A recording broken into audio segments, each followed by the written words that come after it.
just a couple updates. I know some of you have been asking, and two guys that started in the 105 for us who have had to withdraw because of injuries versus Jay Red. Jared Cornelius, obviously really similar to what he had gone through a little bit earlier.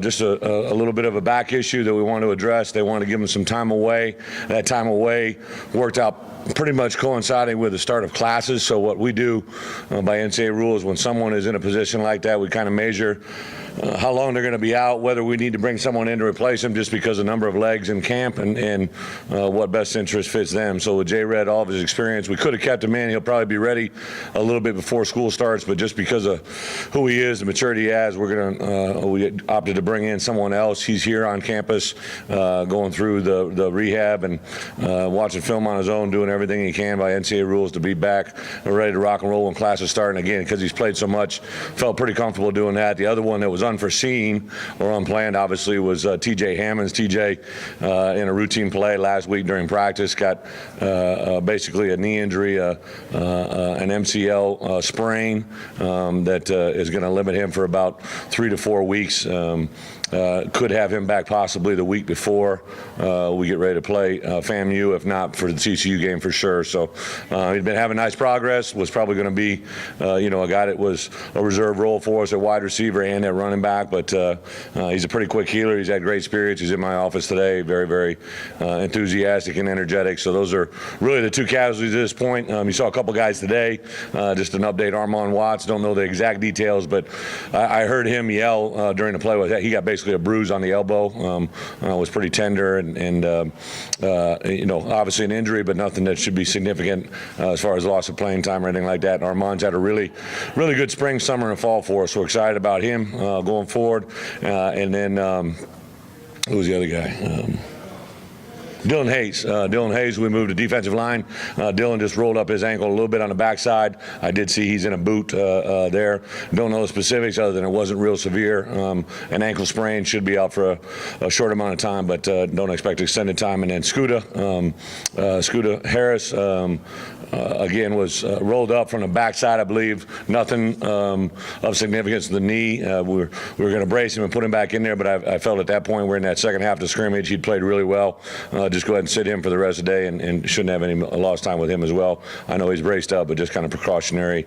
You get a chance to talk to him a little bit later on. Should be with us only after a couple days, if any, to miss. So really that's it. I've been pretty fortunate. Our guys have been practicing very hard. I like their demeanor.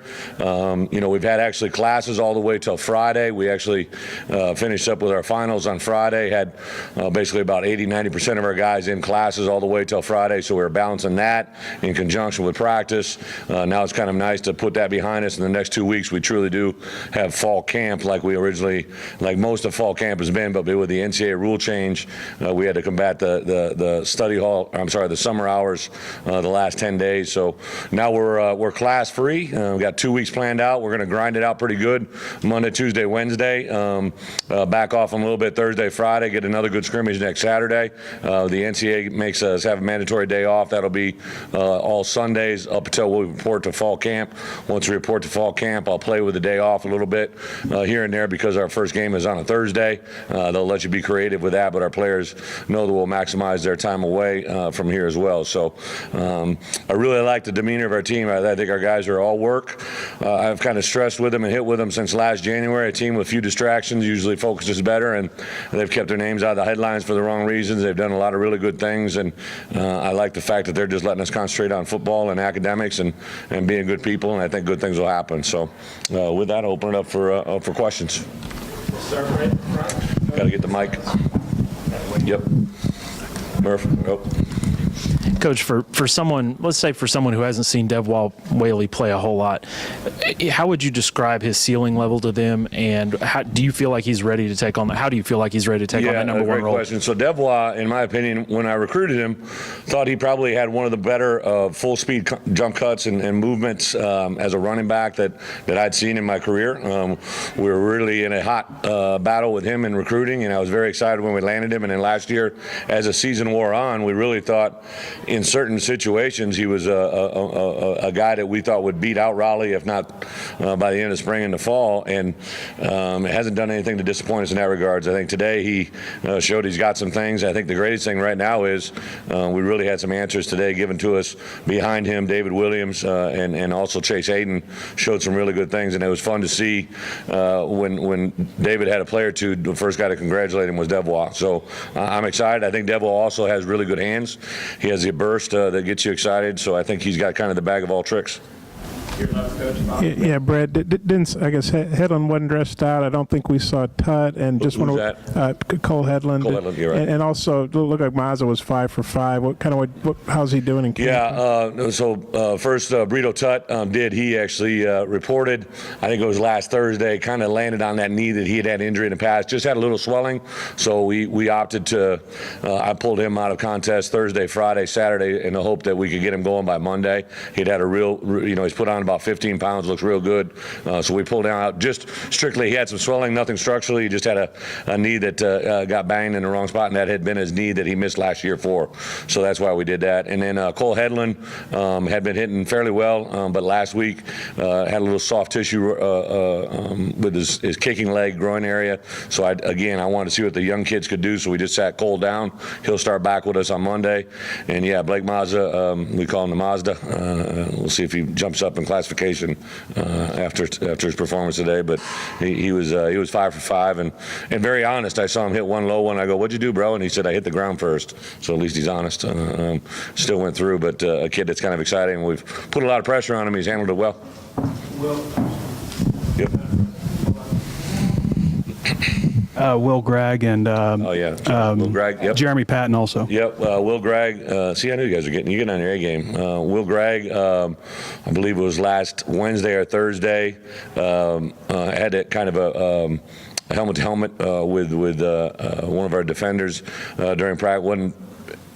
The defender was out of it fine, but Will was a little bit concussed, so we moved him to that, and he has to go through a certain amount of protocol. I don't think he'll be back with us any later than Monday or Tuesday next week. I know he was chomping at the bit to go there today, but by protocol he wasn't able to go. And then Jeremy Patton also, Jeremy had a really good showing. I tell you what, he's very intelligent, very eager, very smart. He actually tweaked his hammy, I believe, the day when you guys were out there watching a little developmental work at the end. He got rolled up from behind. He had kind of had that flare up during that practice, and that kind of exposed it a little bit more, but should be back. He seems to think he'll be with us Monday. I would say Tuesday or Wednesday at the latest. Coach, Dre Greenlaw, how's he coming along with his ability to get out there and go full bore? And then after he's ready, how do you see him fitting into this newer role that he'll have in this new defense? Yeah, Dre's, I'm just excited to get him back. And, he obviously his freshman year played extensively, had 95 tackles as a true freshman. I think that's what everybody kind of goes back to. And I think Dre would be the first to tell you when he made those tackles, he didn't necessarily know what was going on. He just saw ball, got ball.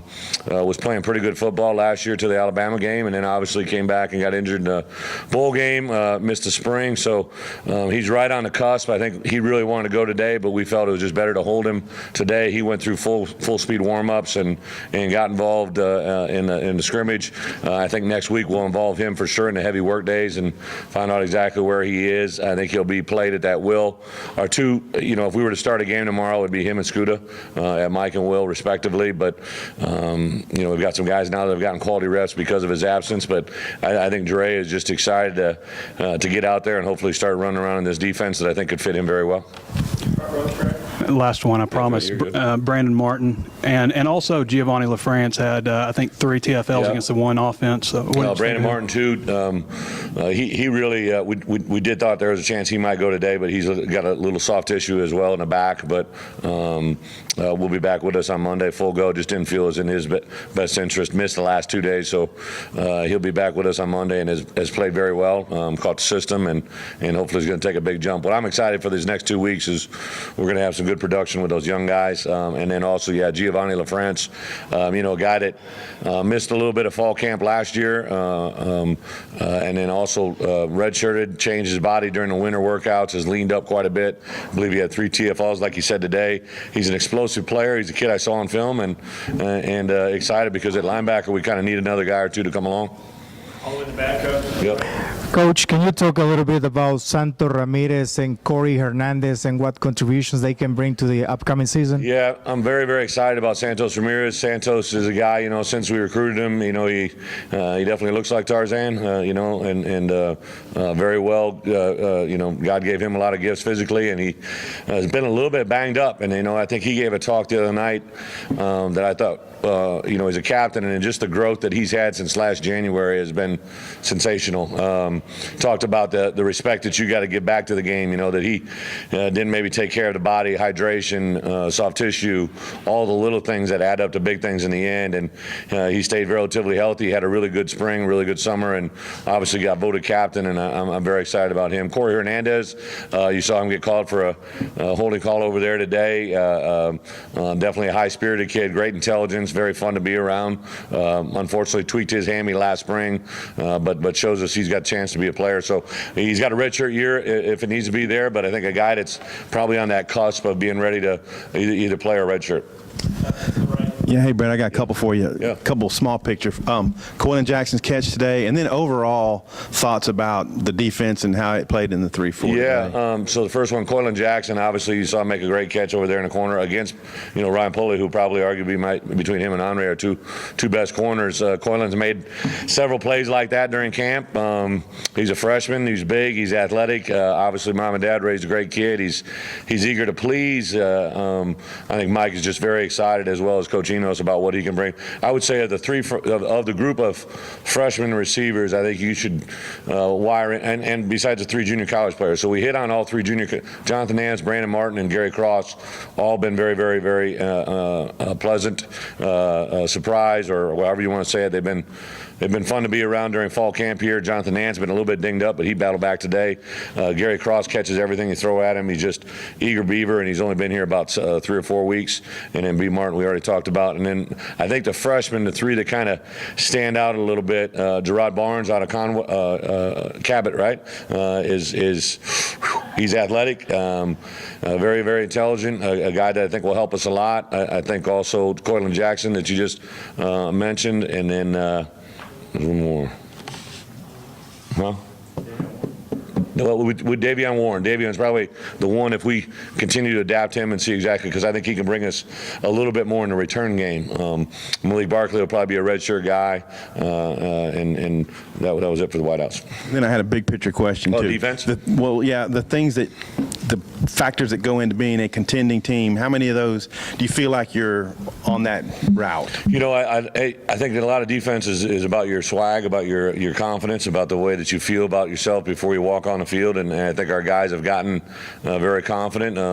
I want to see, Chase Hayden made a big play against our ones. I want to see exactly what happened there. I do know Chase has proven to us that he can make something out of nothing, but I want to know how that ball hit the end zone line, and then obviously the long ball to Coylin over Ryan's head. So we got a few things to obviously keep going, but I like the demeanor. They kind of just all have a good personality, good work ethic. No one's bigger than the program.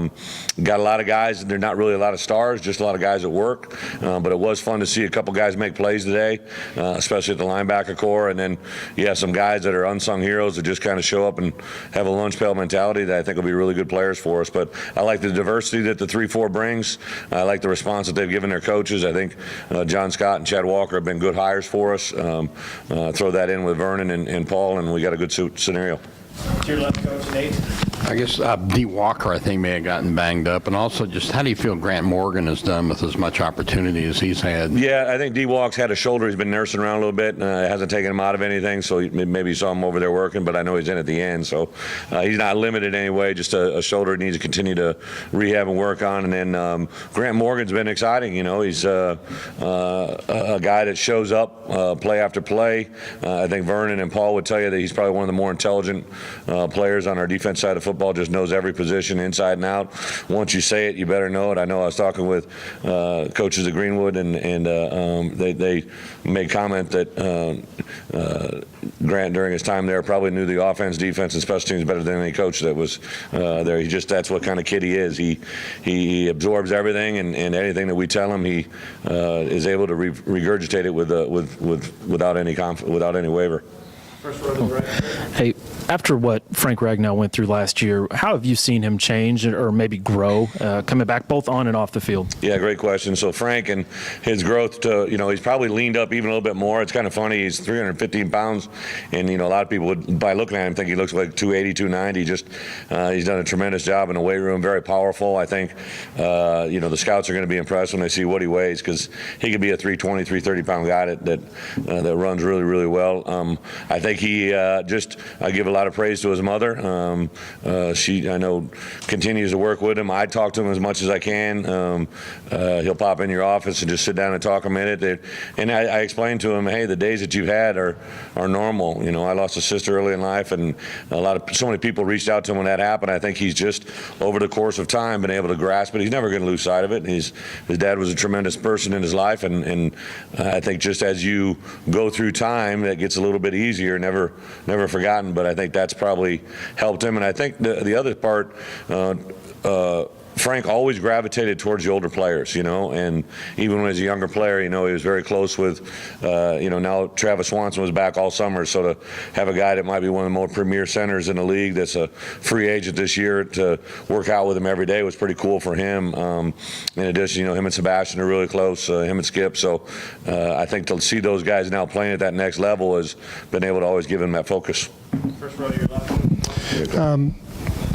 Protections in the offensive line, particularly the left side with Colton and Yelda, I thought they seemed to hold up today. How's it been in camp? Yeah, we've been I thought Colton the last week has come along as just as good as anybody. His first week, there was a day when I think things just got to him a little bit. I brought him in and shared with him a story, a couple linemen that I've had in my past that everybody was expecting big things, and it got big on them in a hurry, and they'd let it happen. And you just got to have the same mentality as a wide receiver as a corner. You got to have a short mentality or a short memory when you have a bad play. Just don't let it affect the next one. So I'm excited. Colton, he got after some guys 2 days ago on inside that were really impressive.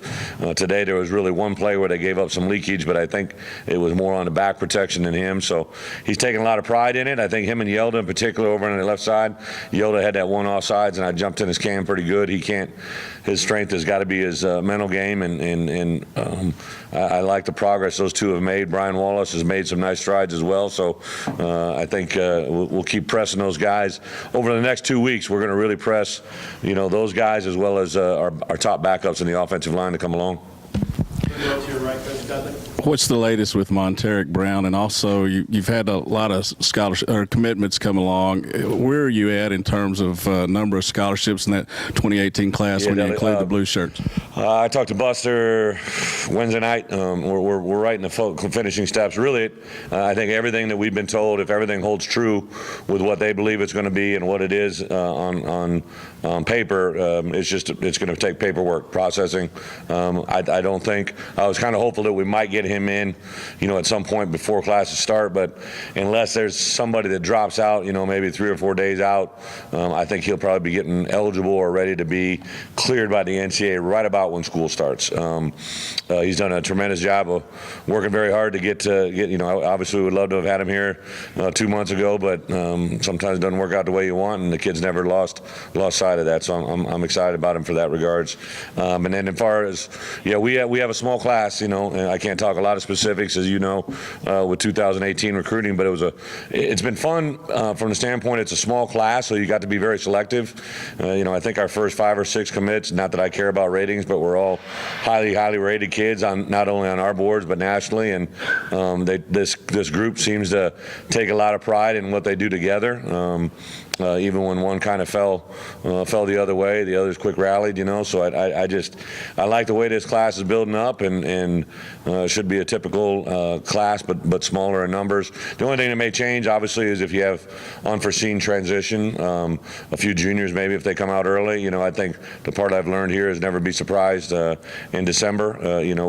With the plan. So the other thing that's really, we could send out offer letters beginning August 1st. So we sent those out, and we kind of sent out for the first time. We sent out 2 letters with kids that are committed to your program that I expect them to sign that very first day in December, and then we'll actually turn January, because I think every kid that'll commit to us will sign in December.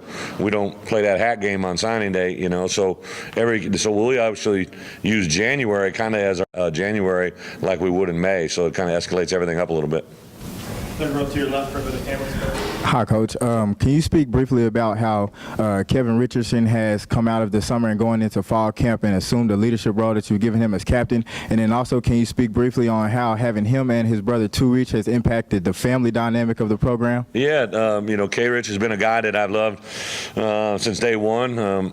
He came in as a walk-on, really undersized, but you could tell he had something in him. So I knew it was going to be a guy in the making, and then the redshirt in, played that first year, played that second year, and then I think probably the hardest day for me last year was not just the day of his injury, but I remember in particular the Alabama game. It was home. I came through the locker room early and caught him just. He was a mess. He was a mess for all the right reasons. He was very upset, very emotional because he couldn't play on that day. And there was a small indication of how much it means to him. And now to be elected a captain, I've had a group message going all summer with those captains. Those 4 guys have been the most interactive group of captains I've ever been around. Very, very much in charge of this football team. All 4 are very unique. I think K-Rich is always one of the first to respond, own it. K-Rich, even though he's small in stature, is not afraid to speak his piece to anybody that he believes needs to have their ear bent a little bit. Just a great indicator of what he is. And I think actually we have his brother, obviously Too Rich, but we have his sister as a trainer. I believe there's 5 of them total. I think we got most of the Richardson family here. So I love that kind of stuff. We got a lot of family dynamics. Hayden Henry, who's here now, right, too. I mean, I am one that is never going to undersell the genetic factor of how people act and behave, because there's a lot of great indicators. Front row to your right, Trey. Brett, I think it was Monday, you mentioned some of the older wide receivers needed to step their game up. Yeah. Would you say LaMichael Petway smells the coffee? I did. And I'm not. I probably say those things, and maybe I do have intent at some point, but Mike is just.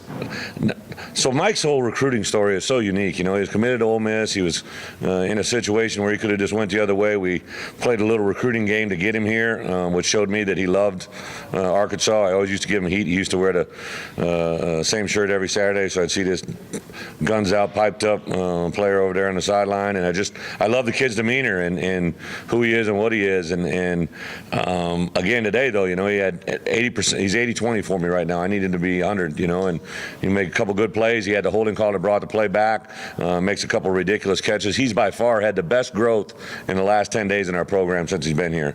So the arrow is up. I'd buy a lot of stock, and now we just got to finish it off. Right next to him, Kurt. I guess this will be all actively participate in that. This will be the last of a lot of Allens you've had under center in your time here. How far has Austin come for you, and what's your comfort level just having him in year 2? Yeah, I talked to Bobby if he wanted to start it back up again. Him and the wife said they'll pass. Austin, they're all so uniquely different too, man. I mean, obviously you guys know BA and you know Bobby, and if you've been around their brother and his sister, just every one of them is different. Austin, I thought I pulled him out. I didn't plan to pull him out today at halftime, but he just performed so well. I really wanted to see what those other Qs did with the 1-0 line, so that's why I did it.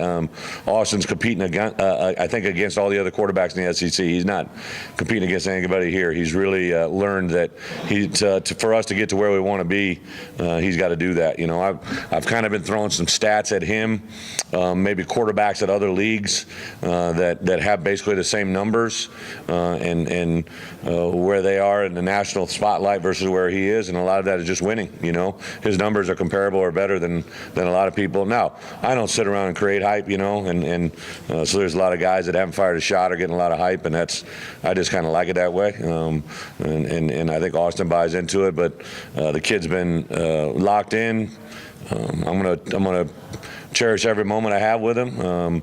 I think he doesn't need a lot of outside motivation, because I think he's got more than enough internally to get us for everybody. Time for a couple more. Fifth row to your left, Grant. And how did you think the younger quarterbacks did today? Yeah, nice lead in, huh? Well, Cole and Ty have both really. It's kind of like they both decide before practice what kind of practice they're both going to have, because it's like the same. If one of them does well, the other one does well the same day, and if one of them, maybe there's less to be desired, the other one does the same thing. So I'm trying to get them to separate themselves. I think Dan and I got to come up with a good plan these next 2 weeks to let both of them kind of have their moment and see how they handle their moment. But they're two different guys. You know what I mean? Running the same offense. It's just amazing to me to see each guy step into the huddle with the same characters and come out with different results, but yet kind of the same patterns. Cole obviously has attributes that are his strengths. His arm, his size. He definitely lacks nothing in confidence. He thinks he can do anything. Ty is a very quiet. He quoted his father there after practice in a what we call cheer. Ty doesn't make many mistakes. He's very grounded. Makes a couple plays where you're like, whoa, that he was able to get some things done. So I love them both. It's great competition. The theory that competition brings the best out of you is working for both those guys very, very well. In front of him, fourth row to your left. Yes. Coach, not exactly a question about this team, but Jerry going into the Hall tonight, how cool is that for him to represent this program? Did you hear Jerry? You talking about Coach Jerry Jones? Yeah. I was going to close with that. Just he's obviously getting inducted in the Hall of Fame. We got meetings tonight, but I'll tape it and I'll let our kids see it. The Jones family, obviously Jerry leads the whole thing off, and for me to grow up, I grew up in the era, and I was a Cowboy fan. My brother was a Vikings fan. My dad was a Bears fan, and so I got the most wins. I got to enjoy it a little bit. Grew up with all the Randy Whites and the defensive players. I watched them and watched the Super Bowls. So for me, it's like living a dream, to get to know the family and be around them. The thing that has been great for me, that when they built the Jones Center, it's been a game changer. So not only has he changed the perspective of the Dallas Cowboys, he's been a game changer in our program, his family. Steven, I work a lot with Steven on the day-to-day details, and then also, to have Skip down there to see Sam Irwin-Hill punting, kicking, and doing all that, and then Travis Frederick is one of my favorite from my old spot. To see so many guys that are now connected there. But I will be in meetings tonight when Jerry gets to speak, but I'll definitely record it, and I'll have our whole team watch it, and it'll be a special night for, I'm sure the Razorbacks will get mentioned. I know there's quite a few of them down there to celebrate with him, and truly one of the greatest of all time in the world of football, not just college, but in the NFL, but just the world of football in general, and then obviously here in the state of Arkansas. What has the Allen family meant to you in your time here at Arkansas? What has the Allen family meant to me? It was kind of funny. So some of you know my history pretty good. So I hired a guy by the name of Mike Markinson that was an old O-line coach here, and I was up at the other school, and we were in spring recruiting, and we were talking about national prospects, and the name Austin Allen came up, and we were going through them, and I didn't care if they were committed. One of the things I don't care if you're committed or not. If we like the way you play, we were going to recruit you, and I brought up Austin Allen, and he had already committed to. He was from Fayetteville, Arkansas, and I think at the time he was already committed to Arkansas, and I remember Mike Markinson saying, "Coach, depending on what happens in that scenario," because it was after the incident happened here, he said, depending on what happens, you might be able to get a shot at a guy, but his dad's on staff, his older brother's already there, and I'm kind of like, okay. And it's just one of those little mental notes now that you flash back to, and then to come on campus, and we were really thin at quarterback. I got a call from a transfer quarterback that day. I'd recruited Jacoby Brissett, one of my best friends, Jack Daniels. It sounds like a joke, but it's truth. Jack Daniels is a high school coach down at Dwyer High School. I had recruited all three of those. He had a group of three, Kurt Legit, who went to Tennessee, a tight end that went to Florida State, and then Jacoby had gone to Florida, and we had been right up in the running. We had official visited him. I thought we were going to get him. Then he was going to go to Miami, ended up going to Florida. Long story short, I had to make a decision literally in that first day on the job whether I wanted to bring him on or if not, then I referred him or pushed him on to NC State because Dave was my buddy there. So I kind of had to make a quick decision about BA before I even knew him, and I just went on. Here's a dad that's been here. Name is established. Brother's committed. Watched a little bit of film. I'm rolling my dice. I'm going with what I think BA can be, and to have that whole story pan out now and the way BA is playing at that level, I'm so excited for him. He came to my office just a couple weeks ago, and to see former players get the success that they're having, no one gave him a shot, and he literally is in the NFL now and a legit opportunity. To see Austin grow, to see him succeed the way he did, battle through the adversity he went through last year, and to see him play the way he is right now, it's a lot of fun. I love Bobby having him in my office. Their family is exceptional. They truly represent everything that's great about college athletics, and that's pretty special. Yeah, last two, first one of the last bit is Bret. Coach, how do you feel about your fullbacks, and what kind of a role do you see for them in the offense this year? How do I feel about our fullback? Kendrick Jackson, in my opinion, it can be very special. You know, he's a kid that in high school, I recruited him as a linebacker. He saw that he was going to be sitting on the bench, asked to play fullback. I let him do that. He's really grown. Here's a kid, during the summer, he took 12 hours, all right, of summer school. Like most people take 3 or 6, 9's a lot. He took 12 hours. I mean, he's so goal-oriented. He's from a little town, Haynesville, Louisiana. Probably one of the more entertaining visits I've ever been on in my life on a recruiting trip. I love the kid to death. Now, he won't say boo. I mean, you guys can all go ask him. He ain't going to talk to you very much. But he does speak with his pads, and our kids really like him, and I think he could be on the bridge of something special. And then Hayden Johnson behind him is kind of a dual threat for us at fullback and tight end, and again, doing a really nice job. He had a big play today. Hopefully continue to grow from there. And I think Dan likes 21 personnel, and 22, which is our fullbacks involved, and we'll get more of it. Last question, second row. I just wanted to bring someone up that has some preseason honors, Ryan Pulley, and his how he's been doing, with the one-on-one coverage, and how he went up there only as a sophomore and did so well against all these SEC wide receivers. Yeah. Are you going to be using him more against like the star receivers that other teams have? A great question. So Ryan is getting some preseason accolades, as he should. He's a good player. I think he got humbled today by Coylan, so he knows he's got to be at the thing about corner is you got to be on your game every play, any day, because you never know when one's going to go over your head. So I love Ryan's demeanor. He's probably been one of the best I would say maturity growth guy since January to lead the charge there.